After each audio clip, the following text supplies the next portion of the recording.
B1 family, welcome to Black Logic. It's really unfortunate that the DNC convention last night, day two, was a big damn party that no tangibles were ever spoke about in a political and or professional manner. They had everyone to show up to dance a jig and to motivate Black people mostly to come out and vote for your sister girl, Kamala Harris, however you see her. This was done expertly. This was a 5-hour plus party that encompasses stars, Aretha Franklin. They had Little John. They probably had who else did they have there? They had the Obamas. We're going to skim through a lot of this video, family, because it's 5 hours of a party. It's 5 hours of a party now because of copyright. They had out one of our sisters, one of our greats, Aretha Franklin, singing at the DNC committee. And I'll just play this a little bit here, okay, just so you can hear it. See if we can get this queued up.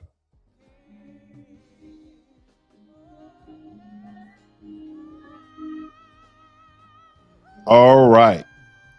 That's our sister Aretha Franklin singing her entire ass off. But nonetheless, family, the things that are important to us is not a party. It's not a get together. It's not a shindig. It's not a barbecue. It's not a cookout. It's not a family reunion. We're talking about tangibles. We're talking about policies that will change America. And this is how Black folk get convinced, manipulated, tricked, and coerced to continue to vote for absolutely nothing. They give you the smoke. They give you the mirrors. They give you the entourage. They give you the mirage of things that may motivate you to go out and do something that you wouldn't have done if this wasn't presented in the way that it was presented. This was presented as a very good time. This was presented as a very exciting time. They was getting people very motivated. They had, I think almost over 100 people speak. I want you to think about that. They had representatives from each and every state. They had people who came out and motivated and gave different messages.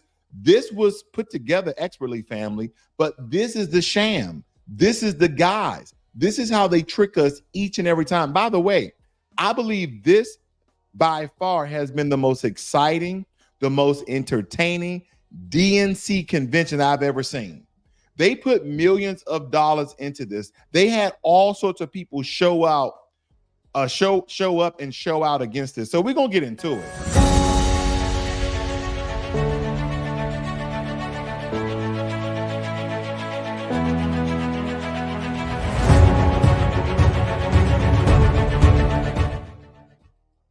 Now, unfortunately, because of copyright strikes, I will not be able to show this, but let me build a premise. Let me just give you a premise. Let me build a foundation. Because did you know that in 2020, that election, the Black voter turnout increased by 6% compared to the 2016, right? And this is all within contrast.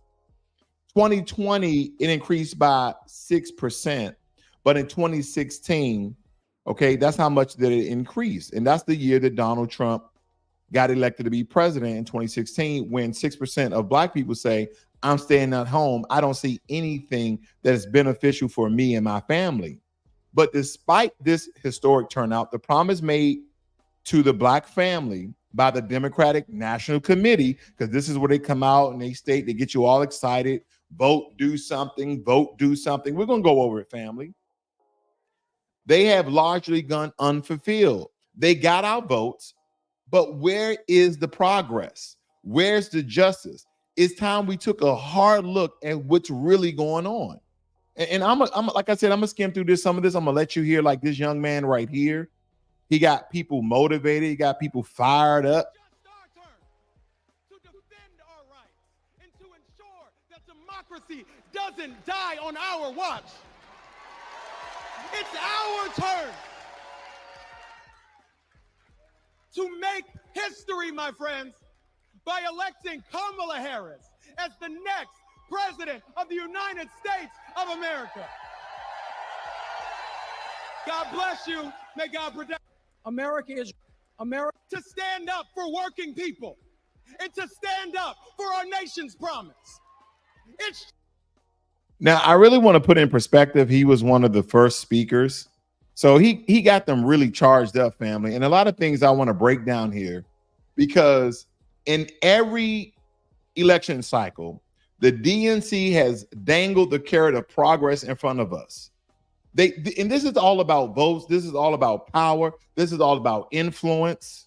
Okay, let's start with the promises they made in the last two elections. They promised comprehensive police reform.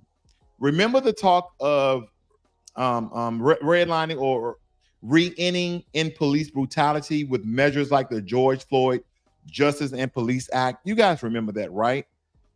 This bill was supposed to ban chokeholds and end qualified immunity and create a national database for police misconduct. And yet it's been sitting in Congress collecting dust while police violence against Black Americans continue at an alarming rate. We are still getting killed indiscriminately, more proportionally than any other group. In any other group. And that also is compared to the dominant majority society of white people. We still get killed unarmed,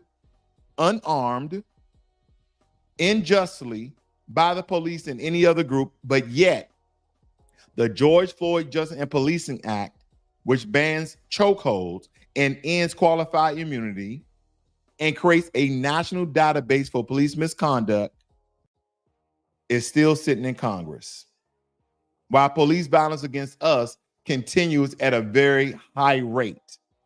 They also promised to address economic inequality. The DNC claimed they will close the racial wealth gap with targeted investments in the Black community, not in the Hispanic community, not in the Asian community, not in the white community, even though we know that was going to happen, but specifically for the Black community. We were supposed to see increased funding for Black-owned businesses and significant changes to the tax code to benefit working class families, our working class families. But where are those investments?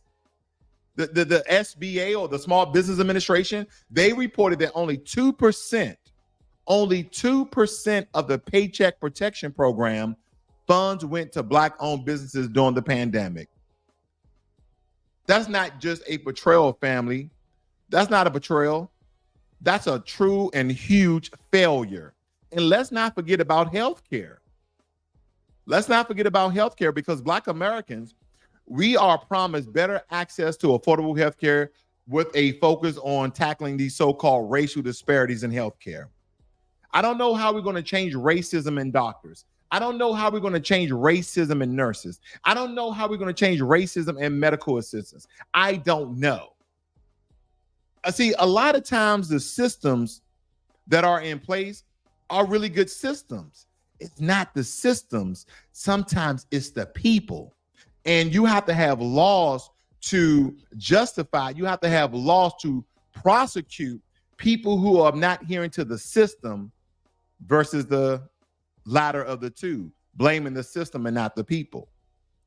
A lot of times in business, we are taught that don't blame the people, blame the system. But what if the system is intact? What if the system is solid? Then who's to blame? See, the DNC, during these whole parties, I call them, or these paloozas, I call them, they talk a big game about lowering prescription drug costs and expanding Medicaid for all. But here we are years later, and the Kaiser Family Foundation reports that Black Americans are still twice as likely as white Americans to be uninsured. We're twice as likely. So if you take 1 million white people who are uninsured, then there's 2 million Black people who are uninsured. How can we call that progress when our people are still dying from treatable conditions simply because they can't afford to see a doctor? How can we do that? How? And let me skedaddle this a little bit along, because I want to show you this big party that they had last night, family. This was a huge party. Okay, I'm gonna skim through a lot of these talkers. There's a lot of people from different states. They were really, but listen to this. They're doing all sorts of things.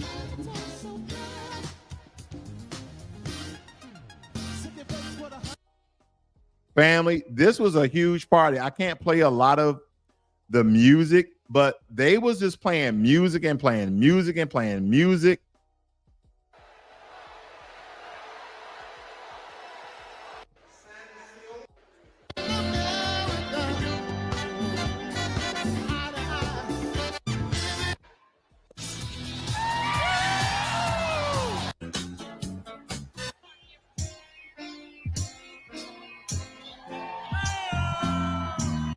How do you cast your vote? Choose.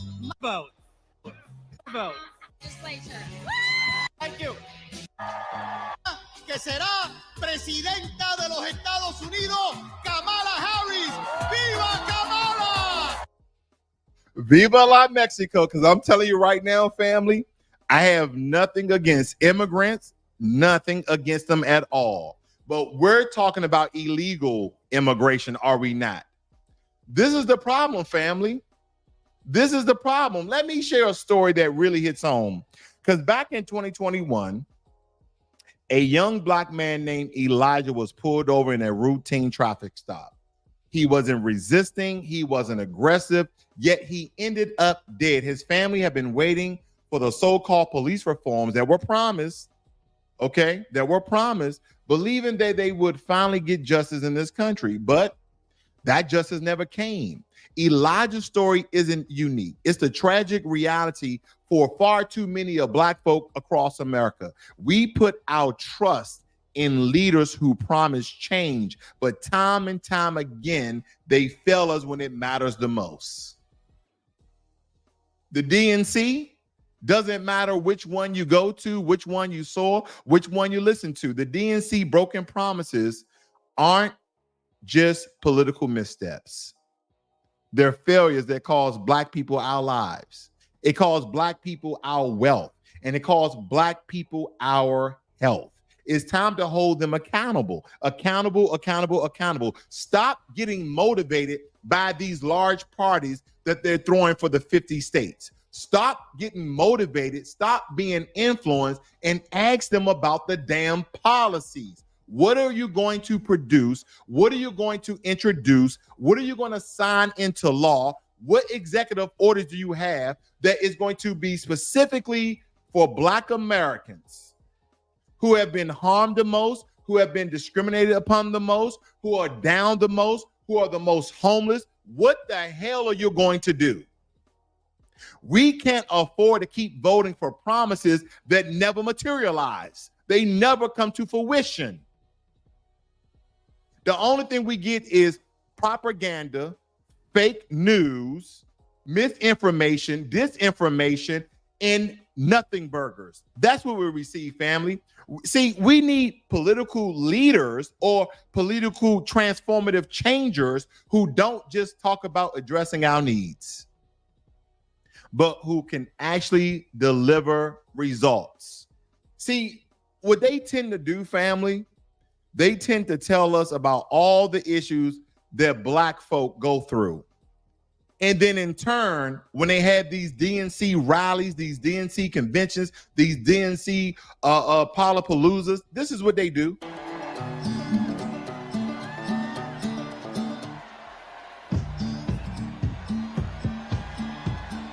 Texas.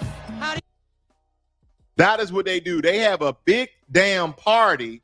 And let me show you something else real quick. Let me show you this. This got me fired up.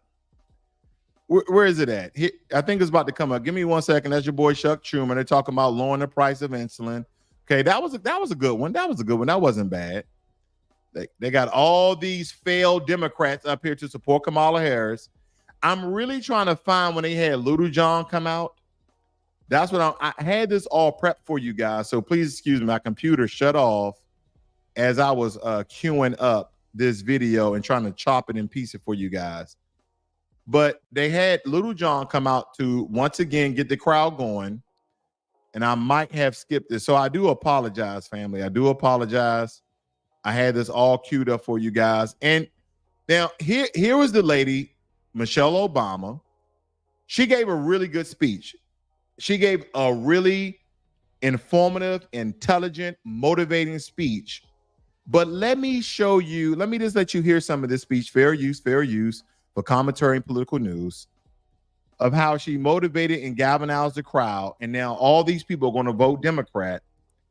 And in this speech, what you're going to find out is she's following the playbook of Barack Obama of let me motivate black people, let me encourage black people, and let me tell them that democracy is on the line, which America is a constitutional republic. Again, America is a constitutional republic. This is not a democracy according to the Constitution, but nonetheless, let me continue to propagate and propagandize this term in order for black people to vote. Here we go.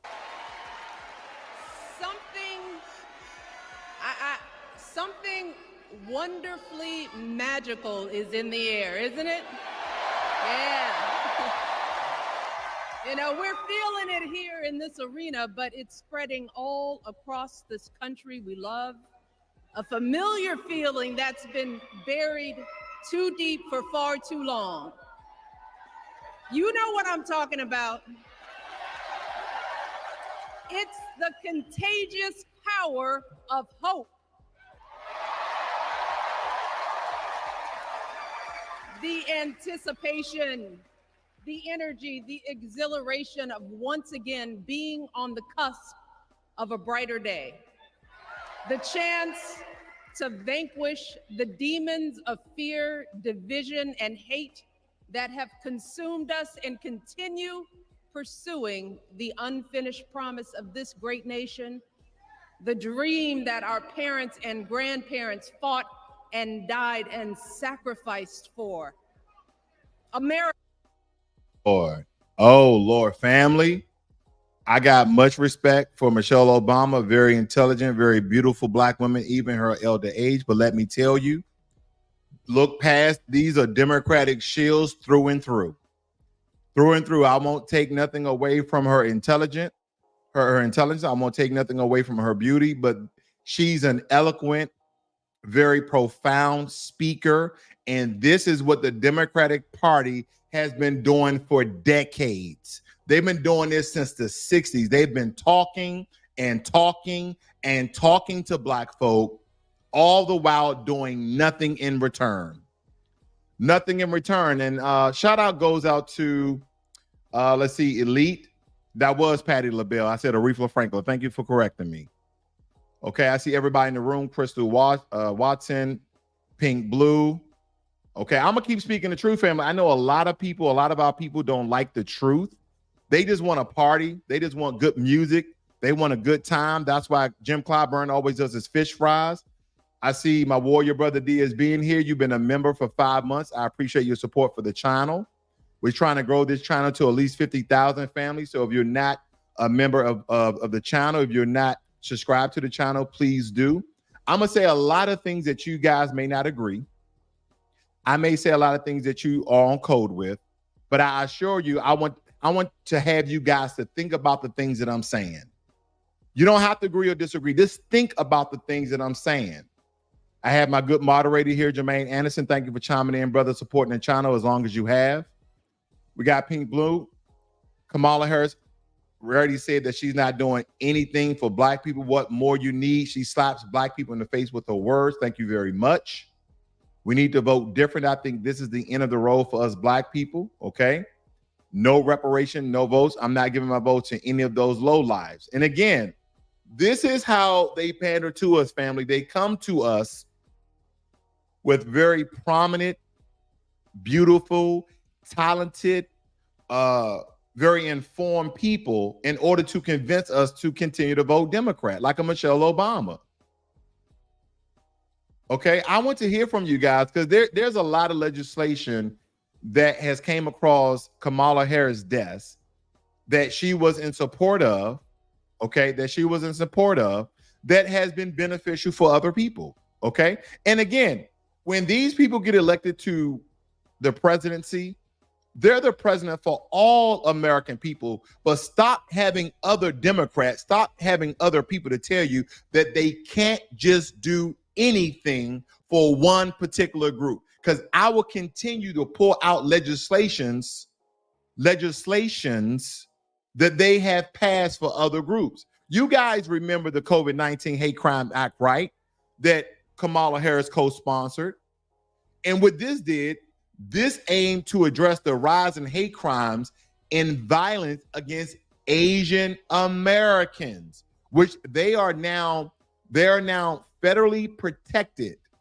And this bill expedited the review of COVID-19 hate crimes and provided guidance for state and local law enforcement to establish online reporting of hate crimes. So they got a system in place and they got a federal law to protect them. So anytime you guys get into a verbal altercation or physical altercations, chances are, if you say anything discriminatory or you imply or your body language speaks in deportment of that thing, did you know it can be possibly considered as a hate crime and you'll be going to prison? I don't think you guys understand the gravity of these things. See, what they do, they get on here and they fearmonger black people. They convince black people to vote Democrat, but they never tell you why. Oh, the sake of democracy is at hand. Listen in. America, hope is making a comeback. Lord. I didn't want to stop it, family. I wanted you to hear that hope is making a comeback. So my question to you is this: when Barack Obama was in office, what did he do to support the black family? But I can show you some of the things that he's done for other people. I'll show you that. Give me a second here, family. Give me 1 second. Again, my computer cut off right before I went live, so that's probably on me. Let me look up something very quickly. I just want to show you some of the things that Barack Obama has done, okay? And I'm going to show you why he did them too. I'm going to show you why he did them. You guys remember this? I covered this years ago. Now, this Obama administration awards $12 million for assistance to Holocaust survivors. There are approximately 2.5 million per year. Listen to this, per year over 5 years. Will support 4.1 million in programming annually. Now listen to this. Why did he do this? These are our mothers and fathers, our teachers and our mentors. And again, black folk, we have these people too. We have mothers and fathers and we have teachers and mentors. They deserve, now don't forget the Holocaust happened in Germany. We're in America.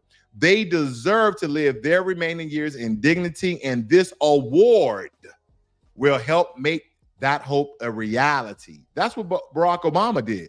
Let me show you one more. I'm going to show you one more.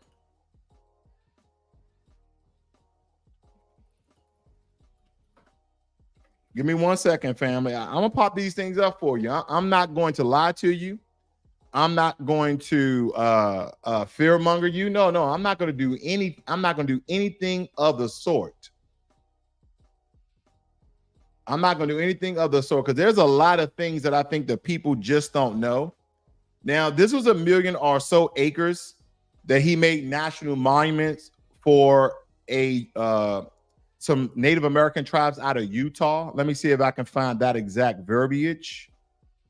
Okay, but they did it under some sort of protecting the rights. But this, here we go. Environmental groups and Native American tribes. Let me blow this up. Here we go. Who have advocated the protection of both areas applauded the decision. Okay, it says under the new designation, 5 Native American tribes: the Hopi Nation, Navajo, ET tribe. I don't pronounce some of these names, so excuse me. Will co-manage the Bears Ears National Monument while still being allowed access to the areas for traditional collection of plants and firewood. We are particularly pleased that the designation affirms tribal sovereignty and provides a collaborative role for tribes to work with the federal government in maintaining the land.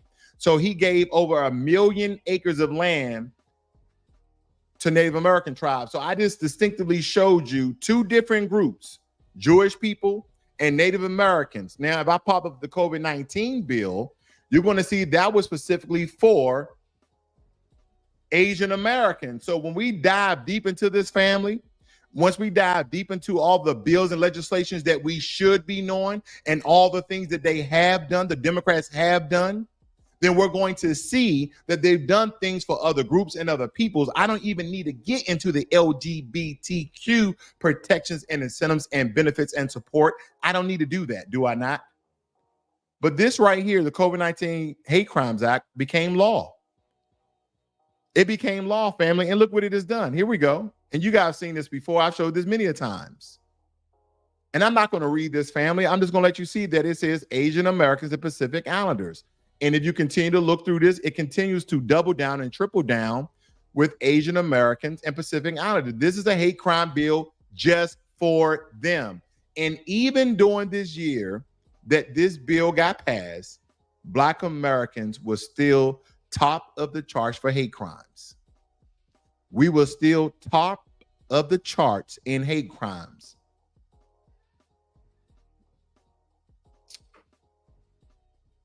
So Moni Boo says, so you think Trump is better? Hell no. I do not think Trump is better. This is not about who's better, family. This is about who's going to do something for foundational Black Americans, aka American freedmen, who are going to do something for this distinctive group that had a distinct heritage in this country, who has been the foundation, who built this country from the ground up, who have been tortured, who have been subjugated by the laws of Jim Crow, who has been discriminated upon. That's what this is about. This is not about who's better. Because if Kamala Harris were producing tangibles for Black Americans, then vote for Kamala. If Donald Trump was going to produce tangibles for Black Americans, then vote Donald Trump. This is not about who's better. This is not about who's better. This is about tangibles. This is about protection. Bulls fan said Dems make voting like standing online to get into a Costco-like store that ain't got shit on shelves for you to take with you on the way out. Black people trying to save everyone but themselves, sick of it. And Melissa, you are absolutely right, my sister. That is the problem. We keep worrying about everybody else. We're worrying about people in Gaza. We're worrying about people in Ukraine. We're worrying about illegal immigrants, while we're the ones suffering in the most powerful country in the world. And the only thing we get is lip service.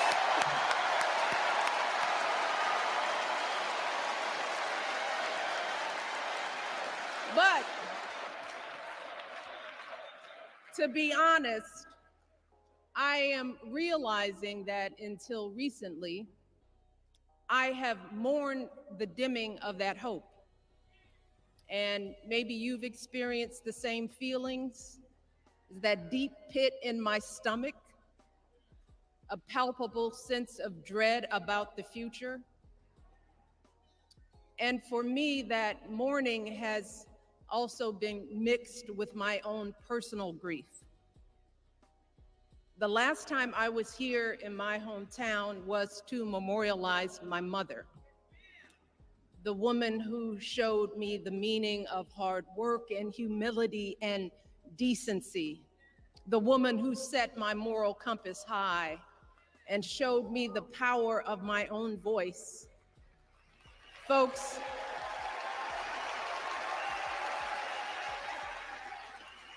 I still feel her loss so profoundly. I wasn't even sure if I'd be steady enough to stand before you tonight, but my heart compelled me to be here because of the sense of duty that I feel to honor her memory and to remind us all not to squander the sacrifices our elders made to give us a better future. And you see, U.S. citizen, my mom, in her steady, quiet way, lived out that striving sense of hope every single day of her life. She believed that all children, all people have value, that anyone can succeed if given the opportunity. She and my father didn't aspire to be wealthy. In fact, they were suspicious of folks who took more than they needed. They understood that it wasn't enough for their kids to thrive if everyone else around us was drowning. So, Lord, Lord, Lord. Let me show you guys something real quick. This guy was here too. Spike Lee family, they had everybody as this Democratic convention. I just want to walk through because I really want to show you some key points here.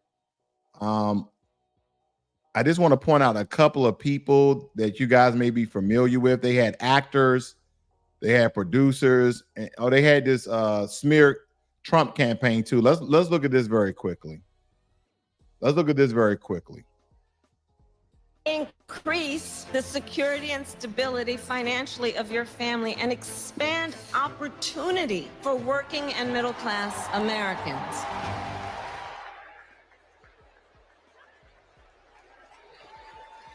Please welcome Vermont Senator Bernie Sanders.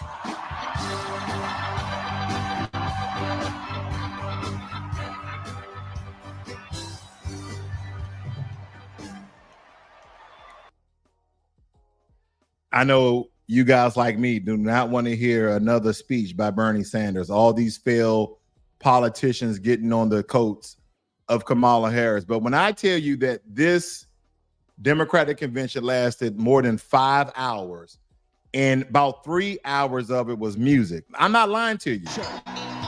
Chicago, are you ready?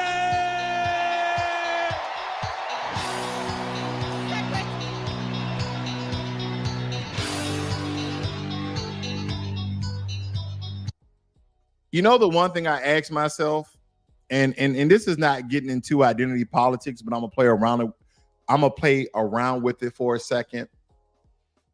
All of the entertainment was majority Black entertainment. Kamala Harris, we're not gonna get into what her race is. A father, Afro-Jamaican. We're not gonna get into her family, but let me tell you this: I didn't hear any Indian music. I didn't hear any bummakla. I didn't hear any Jamaican music. I didn't hear any other music than Black American music. And this was the manipulation to get Black people out and vote. As I told you before, they had Patti LaBelle in the beginning to open this thing up. And I was really trying to find where they had Little John come out. And you know, Little John is a crowd pleaser. Everybody loves Little John. He can get the party crump. He can get the party going. I had all these things done up for you guys, family, and my computer rebooted right before I went live. Okay, so I do apologize for now having things prepared for you guys. I try to be as quick and as thorough as possible.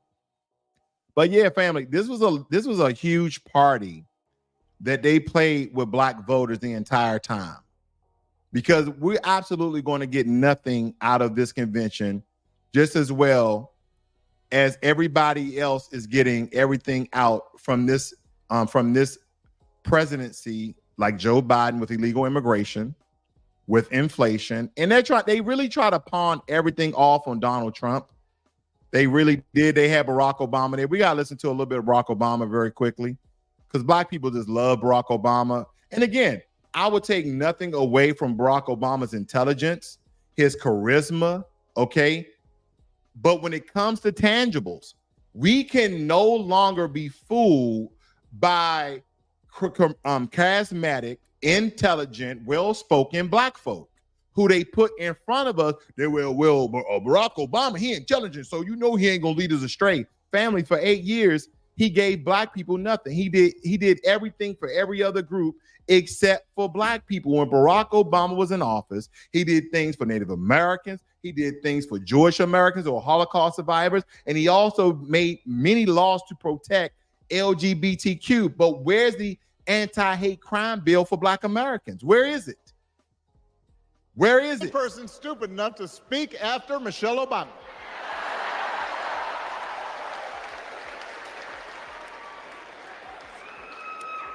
I am feeling hopeful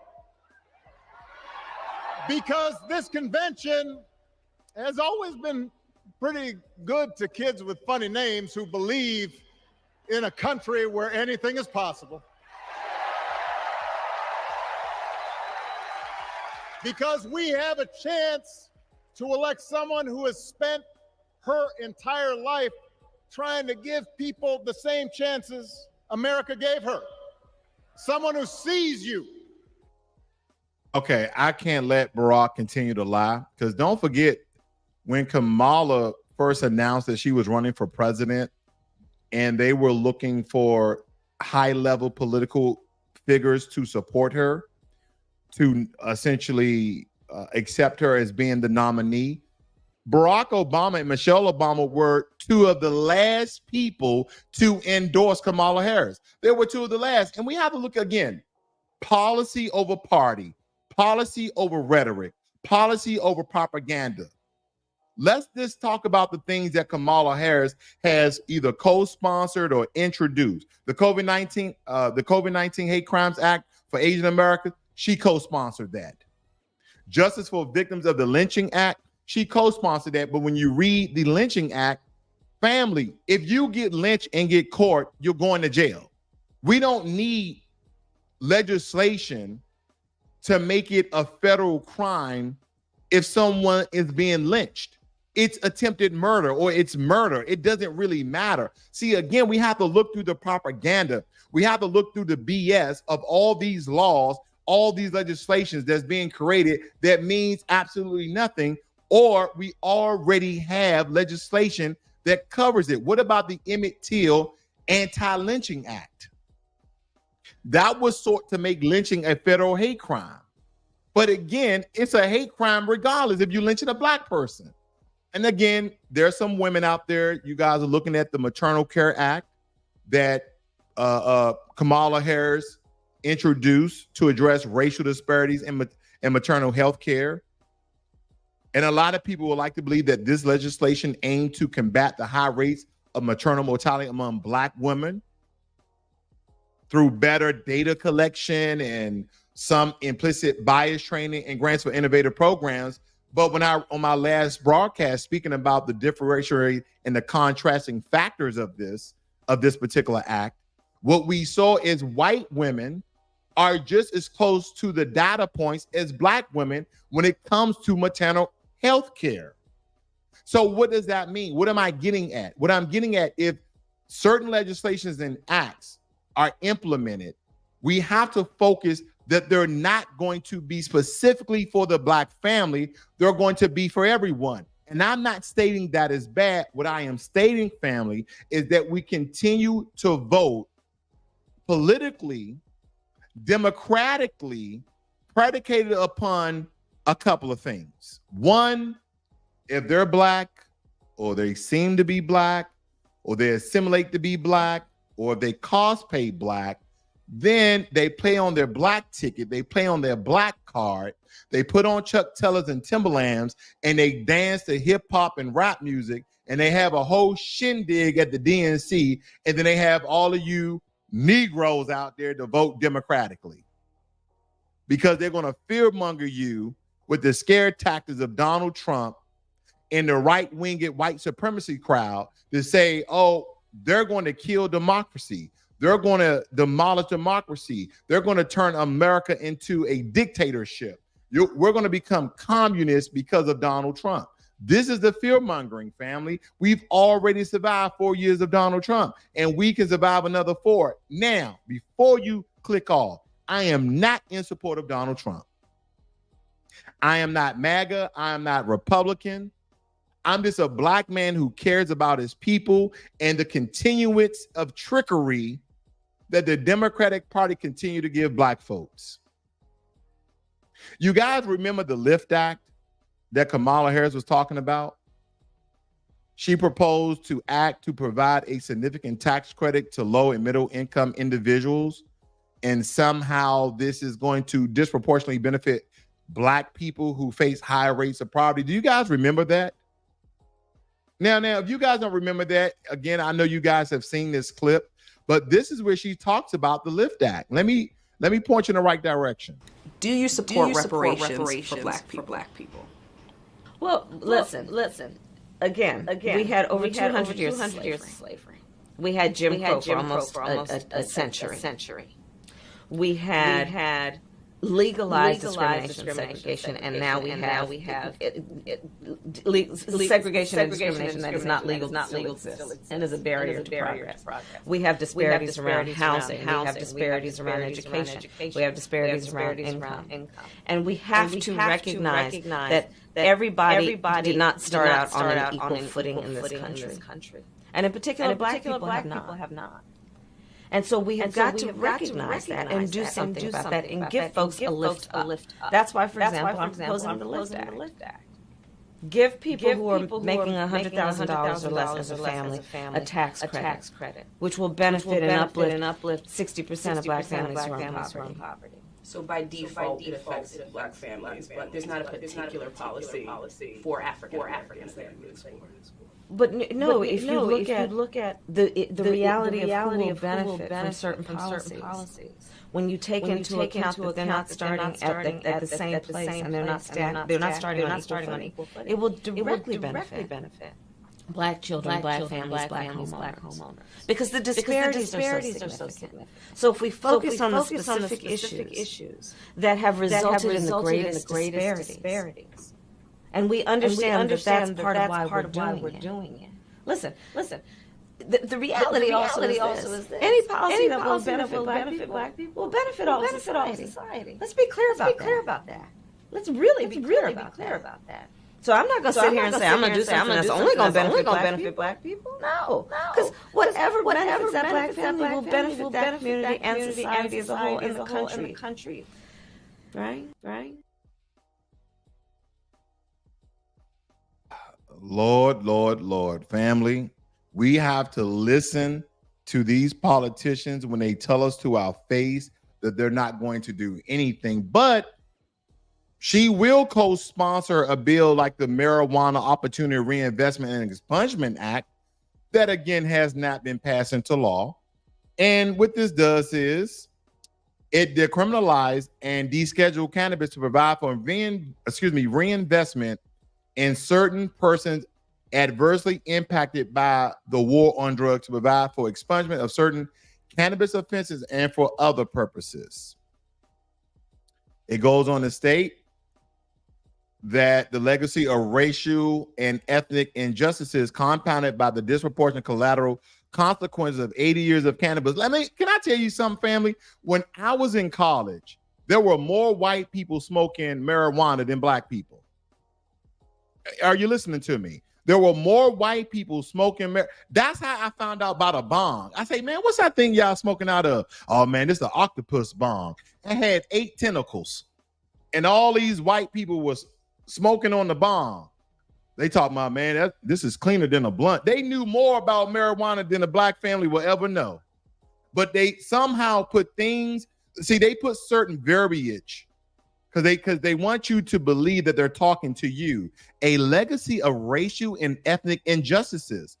Now, when people use the word ethnic, don't forget white people are ethnic too.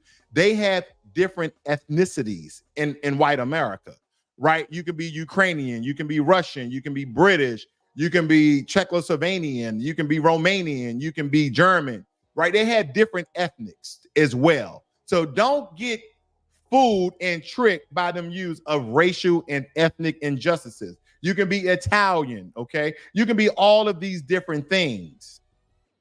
But they will have believed that this is going to disproportionately help black people. See, black people, Kamala Harris co-sponsored this. Now, she's not on the bill, as you can tell. It was sponsored by Ralph Nader, but she was in support of this bill.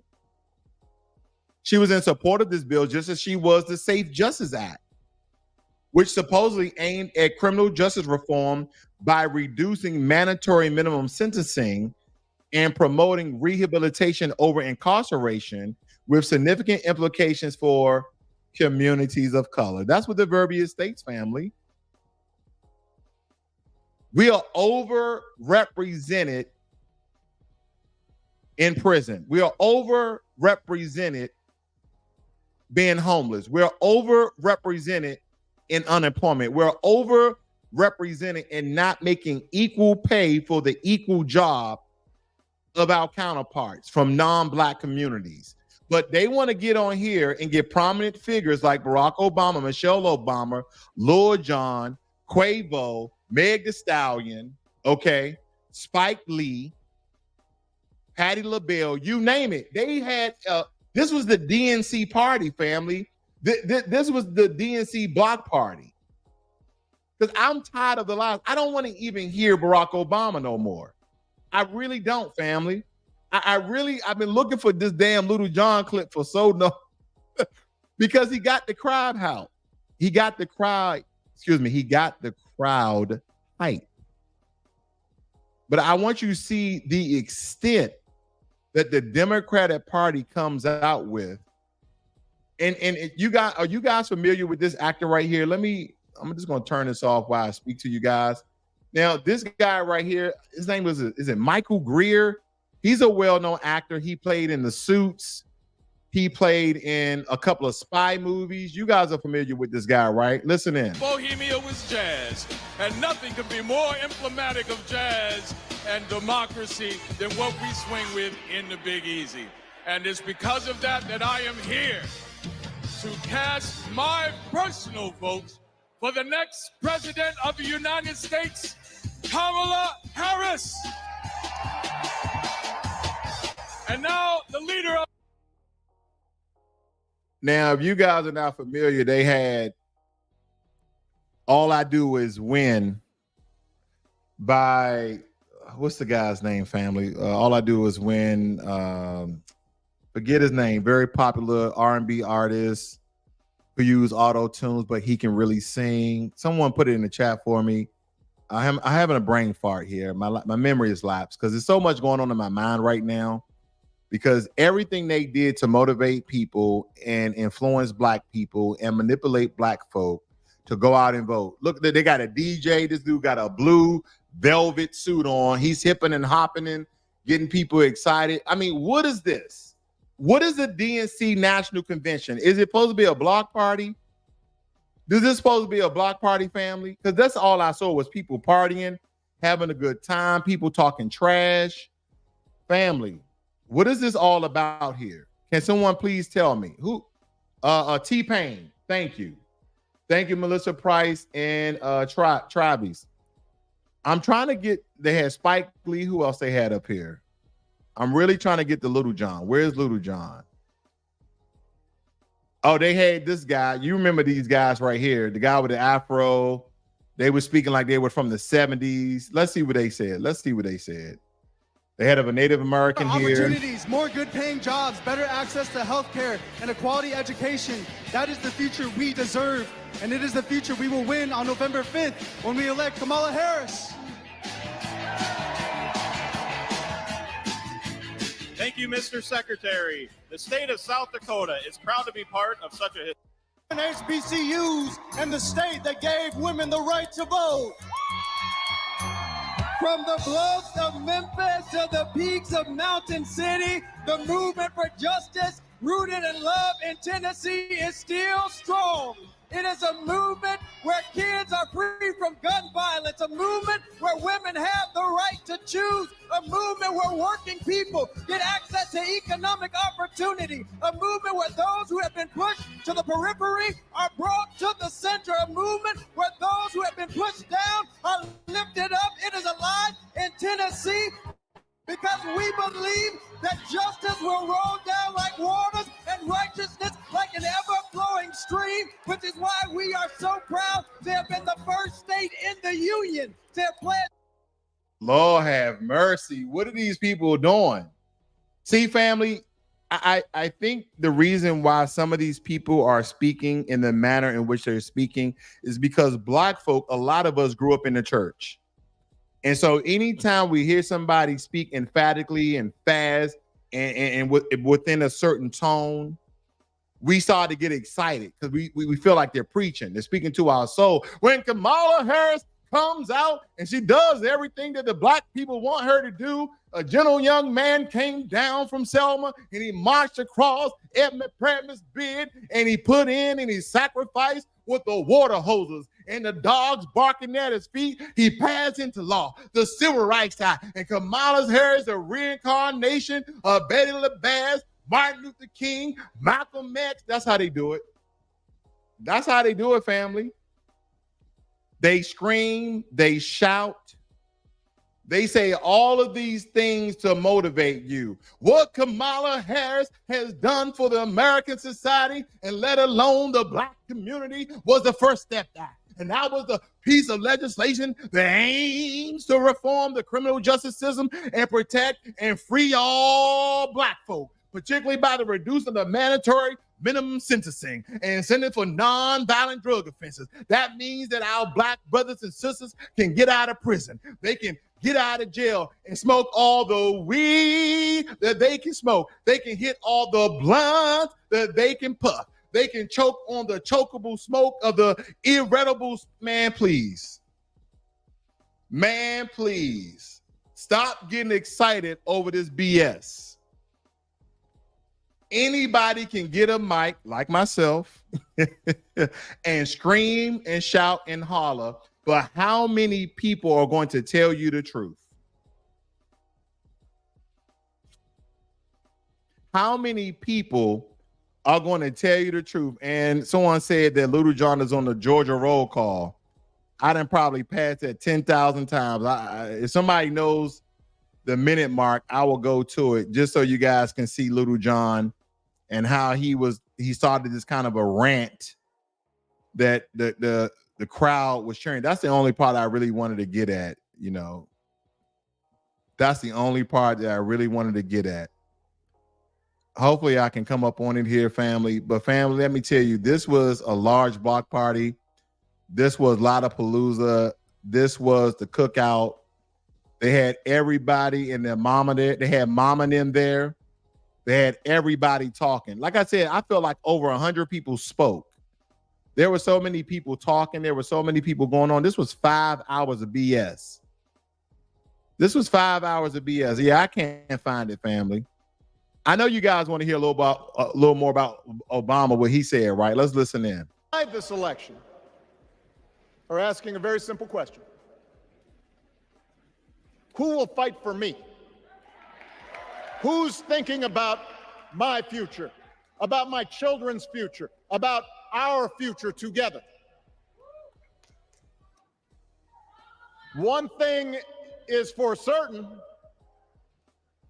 Donald Trump is not losing sleep over that question.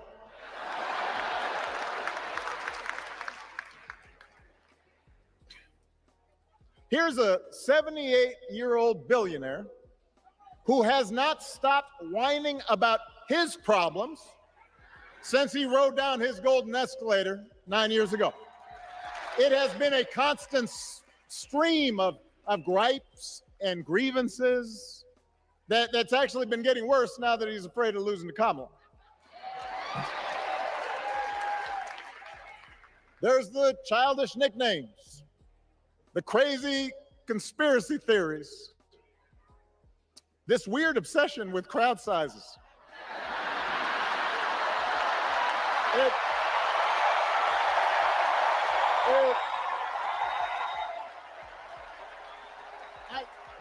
It just goes on and on and on. The other day I heard someone compare Trump to the neighbor who keeps running his leaf blower outside your window every minute of every day.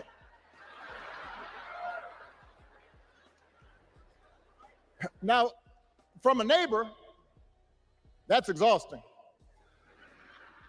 From a president,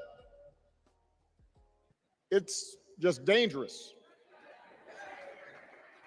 The truth is, Donald Trump sees power as nothing more than it means to his ends. He wants the middle class to pay the price. So again, let me come on camera real quick.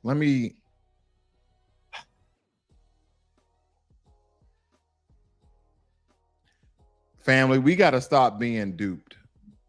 We got to stop.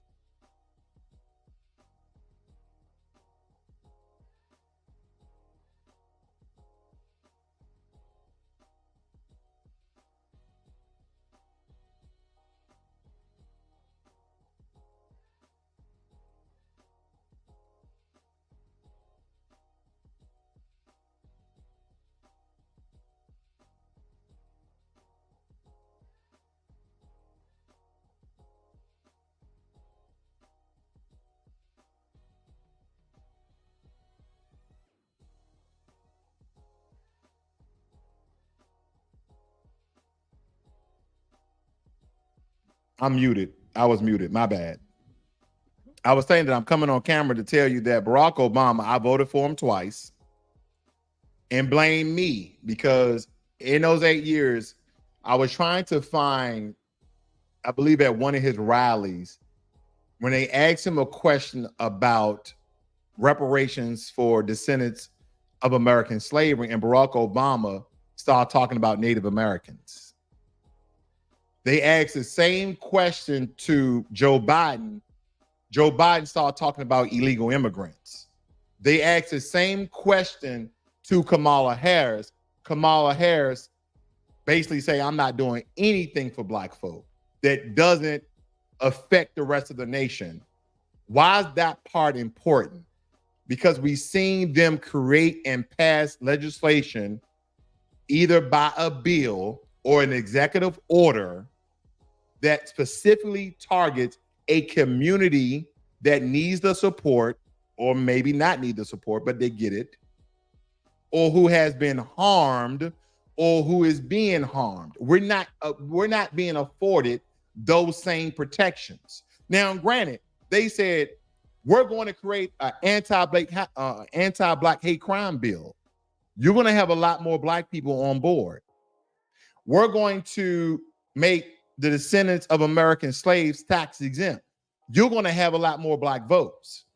But the problem is they get people on here and we're dancing, we're playing music, okay? We're doing all these things. Let me show you how they fearmonger black folk. Let me show you. I think it's back here somewhere. Give me a second.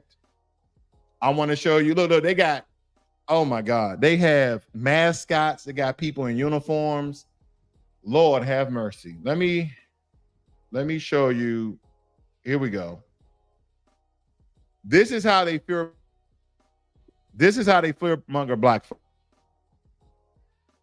Woman. I'm a better looking person than Kamala.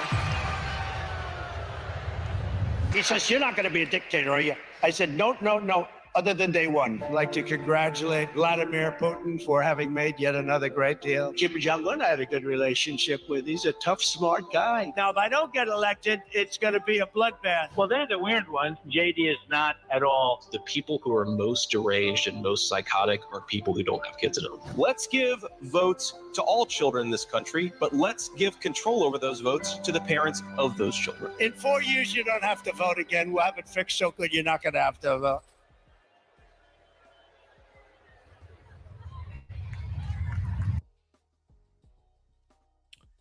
That is the fear mongering known by the Constitution of America that we can't have a president more than 8 years. So people was using that to basically tell black people that Donald Trump is trying to be a dictator. Excuse me. Let me just let me come on full camera real quick, family. I'm trying to look for something here. But this is some of the tactics they use in order to scare people into voting. Now, don't get me wrong. I'm no Trump supporter. I'm in support of policies, legislations, and bills that's going to benefit the black family. And we're not receiving no support, no tangibles from either party. I'm skimming through this very quickly, family. Give me a second here. Again, I don't know why I don't know why I want to show you this so bad. I might have to end up giving up here. Someone said this on the Georgia. I'm trying to get there. I'm trying to get to Georgia. I'm getting every state except Georgia. I'm getting Colorado. Here we go. Lord. Here we go. You guys got to hear this mess. You guys got to hear this mess right here, family. They didn't have Little John to come out. Lord. Look at this. Get out! Another round of shots! DHC! Turn out for what?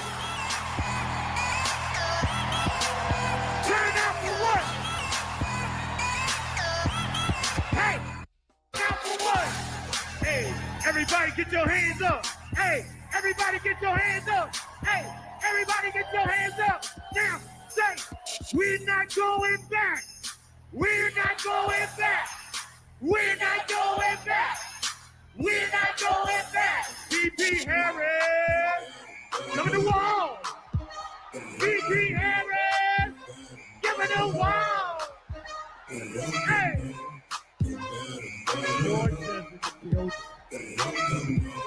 Mr. Secretary.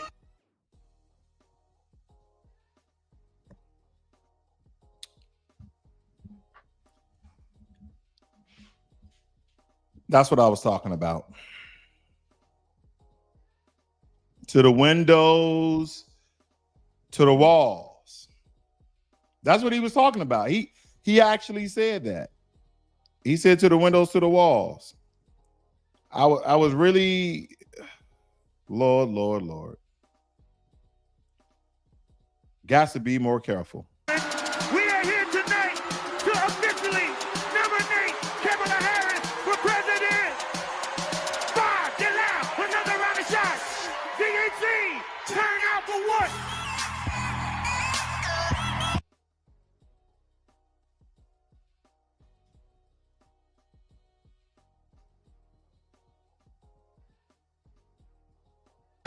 Turn out for what? Let's go, let's go.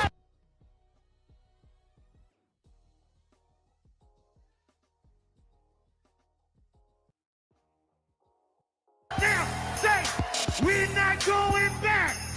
We're not going back. We're not going back. We're not going back. VP Harris, coming to the wall. VP Harris, giving the wall.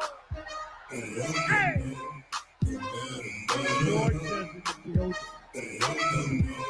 Mr. Secretary.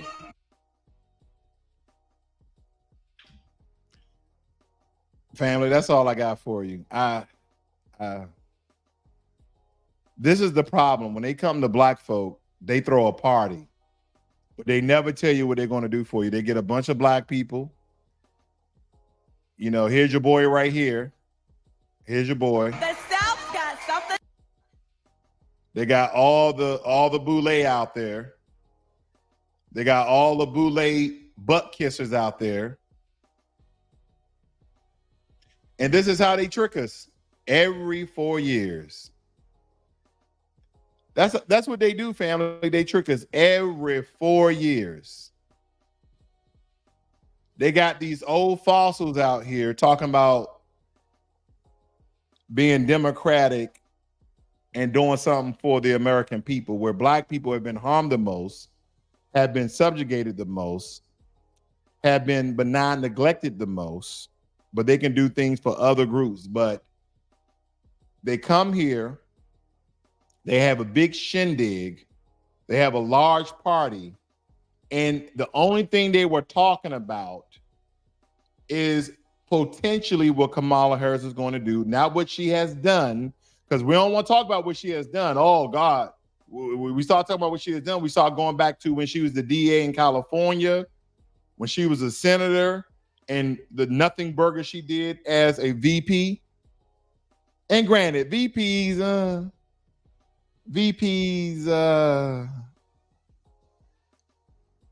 and you look at certain websites there. This is a governmenttrack.com. They stated that she's introduced in 2019 54 bills, which was the 19th amongst 100 senators. Then 4 of her 131 bills were enacted into law. That's good for a first-term Democrat.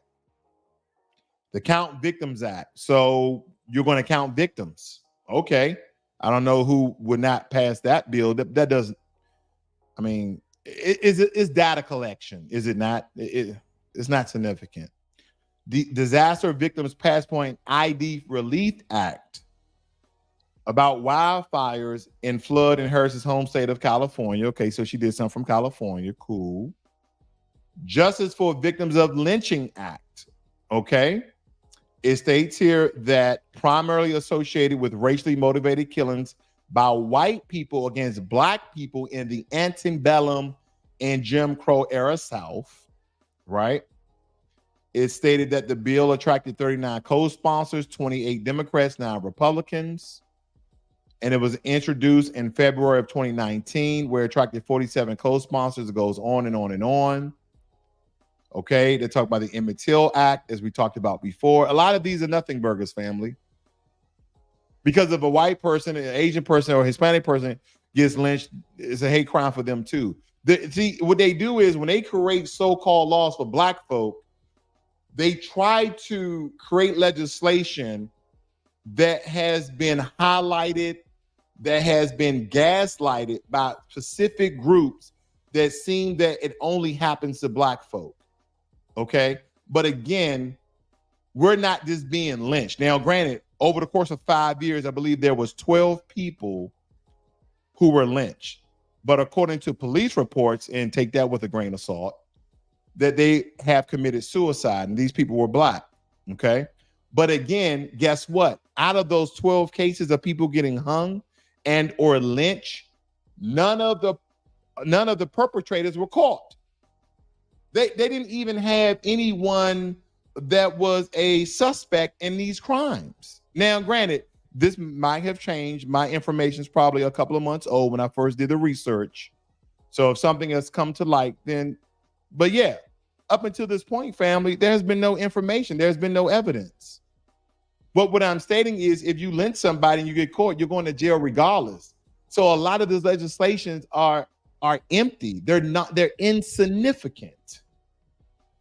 But when you start asking about land grants, a black anti-hate crime bill, tax exemption status, cutting the check, reparation, cash payments, they're like, no, we don't have money for American descendants of slaves. We don't have money for American freemen. We don't have money for foundational black Americans. But if we look at the foreign budget, we have money to give to other countries to keep their infrastructures intact. We have money for the Ukraine-Russian war. We have money for the Israel-Palestinian/Gaza conflict. Yeah.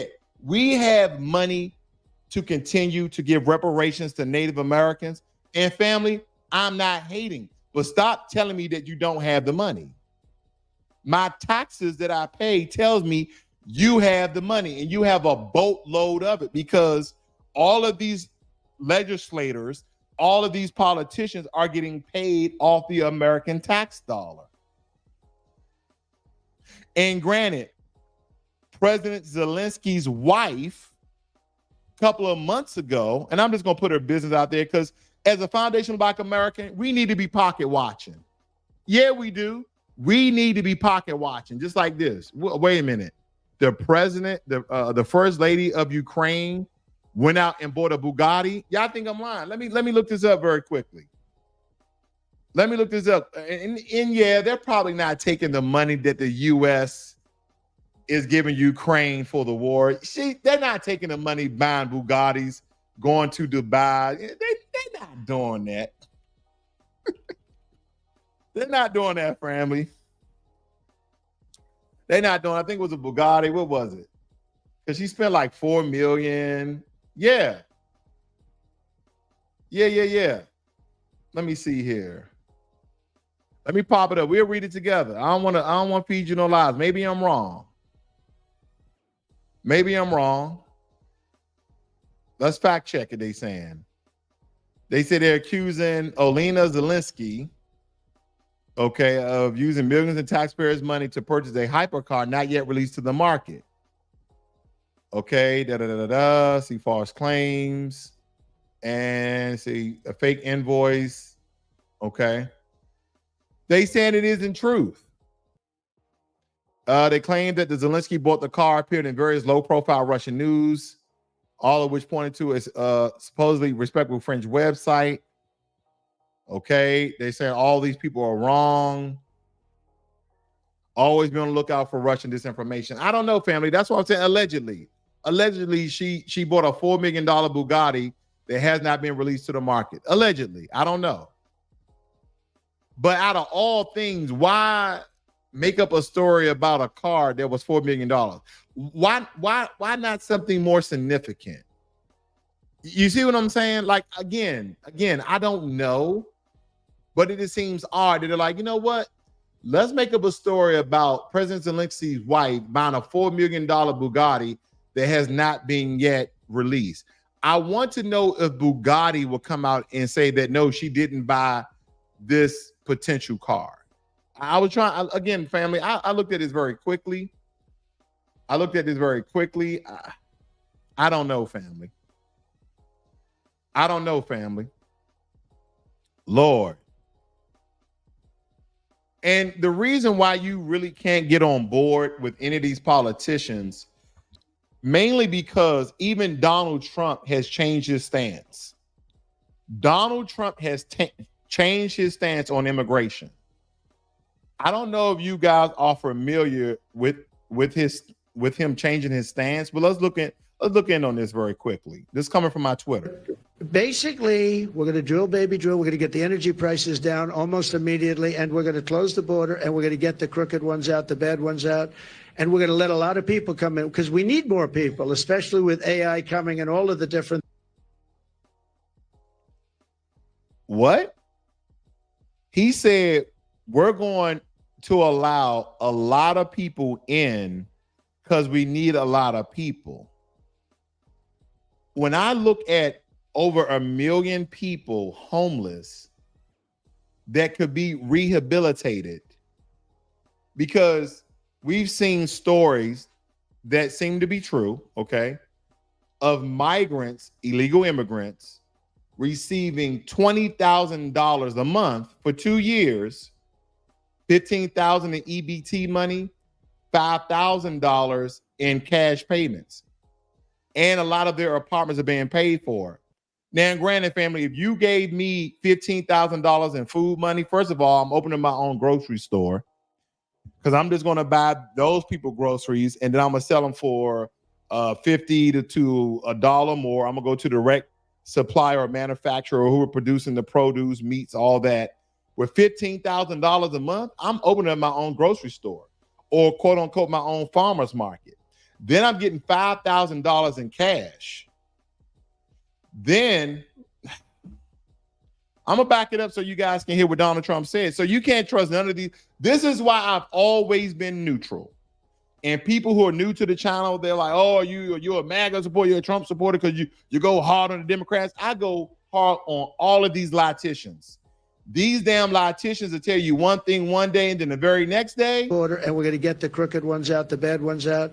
And we're going to let a lot of people come in because we need more people, especially with AI coming and all of the different things. And the farmers need, everybody needs. But we're going to make sure that they're not murderers, killers, drug dealers, and the kind of people that we have.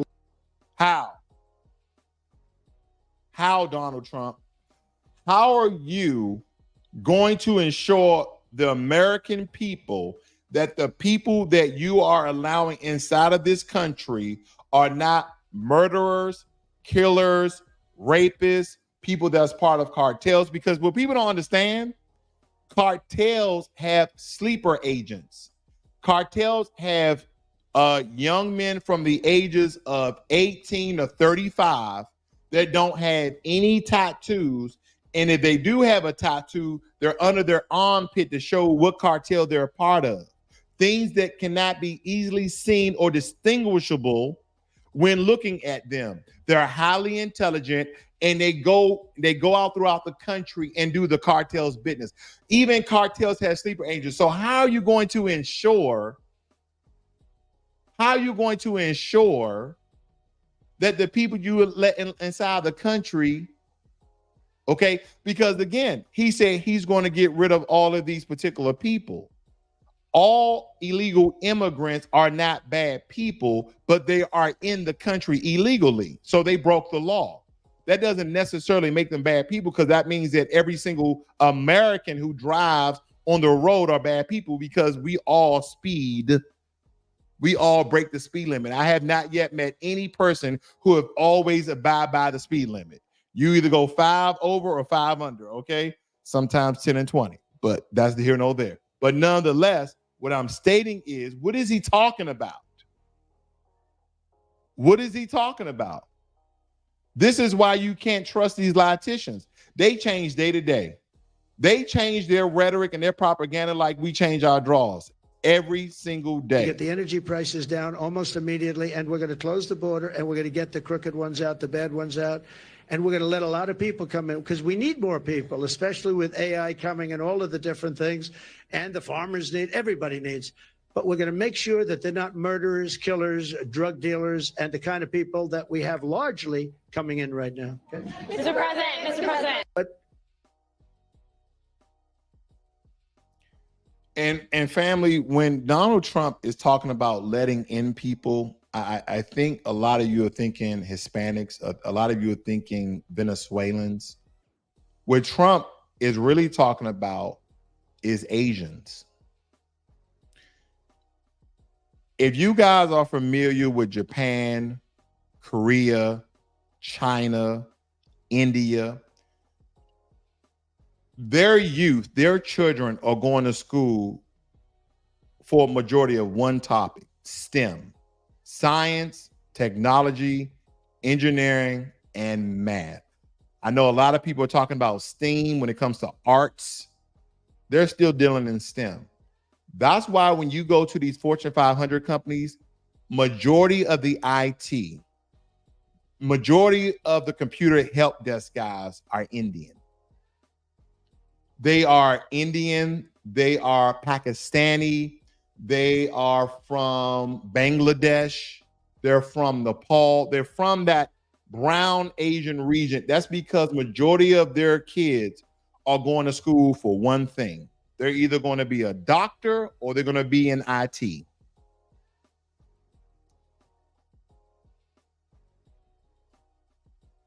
That is what we are faced with.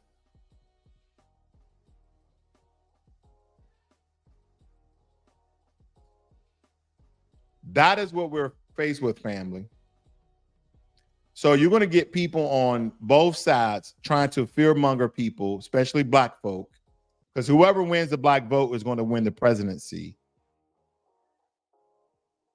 And you know another thing I'm tired of? I'm tired of non-black Americans speaking on American politics. A lot of these people are not even in the country, but they come inside of our spaces. They're speaking all sorts of rhetoric.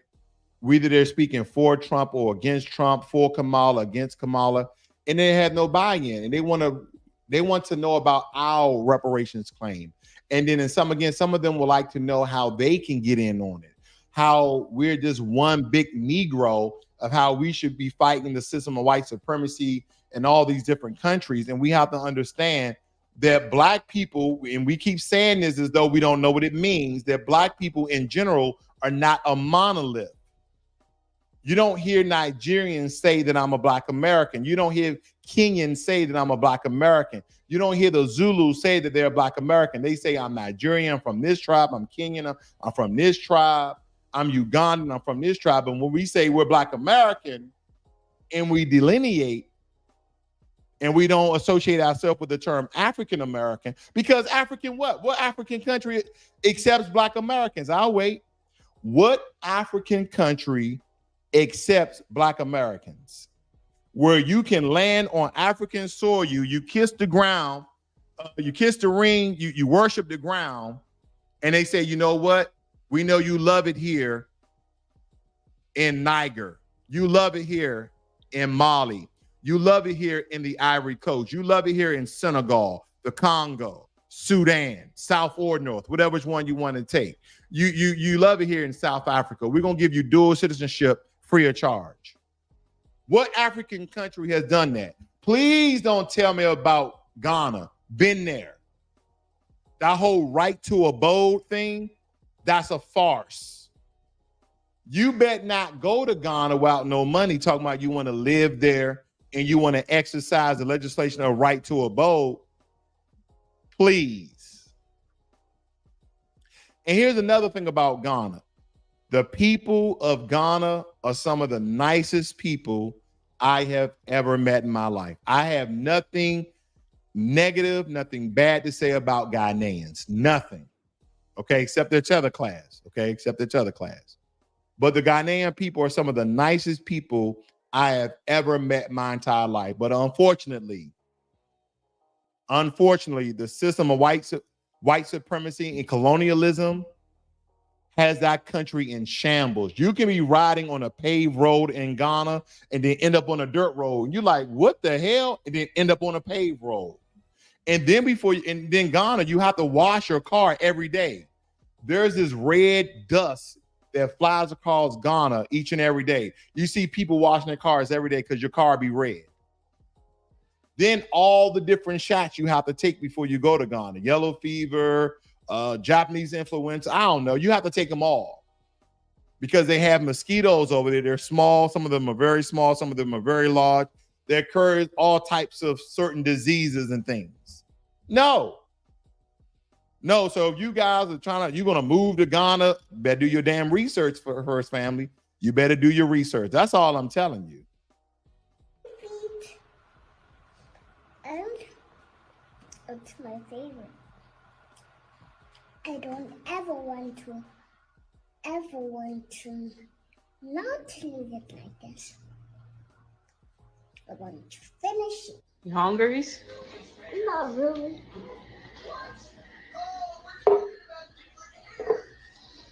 Oh.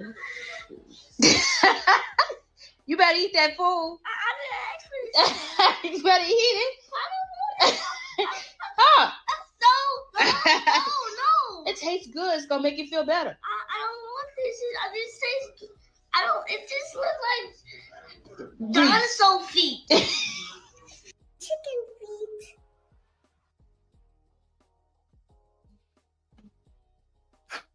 Almost lost my breath, family. They was just doing this movie where they gave fried chicken feet to a Nigerian kid and to a Black American kid. And this is the difference. And it's my favorite. I don't ever want to not leave it like this. I want to finish it. You hungry? Not really.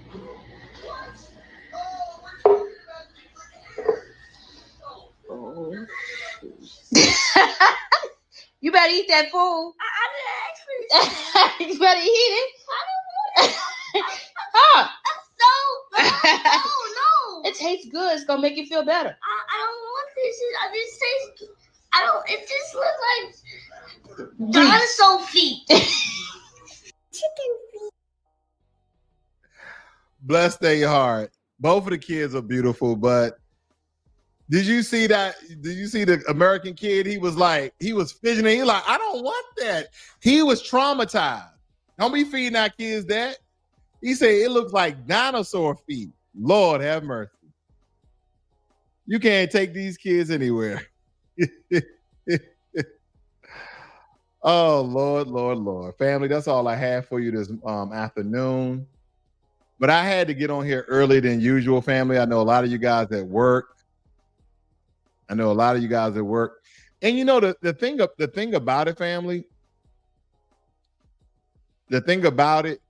we go through a lot in this country from other groups that doesn't get widely reported. It doesn't get widely reported, family. But this is how we're treated when we go and eat in restaurants where people don't respect us. They want our money, but they don't respect us. Just said you was gonna refund me my money, so refund me my money. It's because we thought that your food. No, man. I had to taste the food. I had to taste the food. I had to taste the food. I had to taste the food.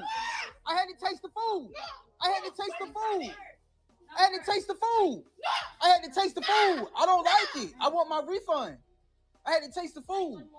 I had to taste my food. Did you see the sign in here? No, I want my refund. Well, I was just gonna give me a refund. I don't like the food. I've been coming here all my life, and the food, I'm not used to the food tastes like this. No. Y'all don't always fucking play. Who's yelling at? Stop yelling at me. Stop yelling at me. Stop yelling at me. Hit me. Hit me. Hit me. Hit me. Hit me. Now, family, I have no idea why this brother's like hit me to an old Asian lady. He needs to be careful with that. Just be very, very careful with that. But I'll tell you this. Now, if you look in the back here, family, this is an Asian restaurant, but look who's cooking the food. Look who's cooking the food here. That's your boy Hernandez. Okay. That's your boy Hernandez. There's Carlos. All right. They're not, Asians are not even cooking their food anymore because they will have to pay the other Asians at least minimum wage, right? So again, they get Hispanic people who allegedly may be illegal immigrants where they'll probably only pay them $5 an hour. Okay. I don't agree with the brother talking about hit me, that sort of thing. And he's a regular customer here. But I'm just looking at the dynamics of this. I'm looking at the dynamics of it. No. Bro, I only ate 2 wings. I don't like it. It's tough. It's only you who's always complaining. No, I'm not always complaining. I don't always complain about my food. No, I don't. No, I don't. I don't always complain about my food. I want my, bro, no, bro. No, bro. No. No, it's not always me. No, it's not. No, it's not. Ever since Carlos left the store, everything been fucked up. Everything been fucked up. Everything fucked up. No. Yeah, y'all nasty. Y'all nasty as fuck. Nasty. Now, family, I'm not on the side of nobody on that particular video because the brother definitely goes there a lot. He even know a guy who used to cook there by the name of Carlos, and he continues to go to this shop, and they're not cooking, I guess, tasteful food ever since Carlos left. But the point of the matter is we really need to start supporting our own or go where our dollar is appreciated. Because let me tell you something. I lived in Korea for 4 years.